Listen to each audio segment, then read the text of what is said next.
बैठे रहे अंजुमन में हम आपके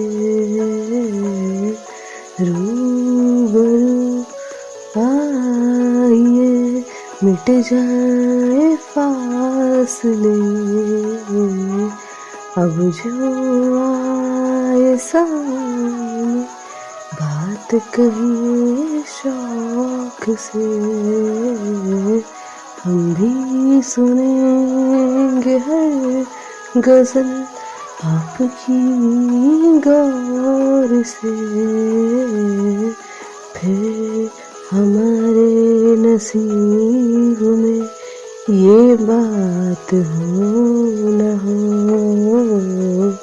शायद फिर इस जन्म मुलाकात हो न हो लग जा गले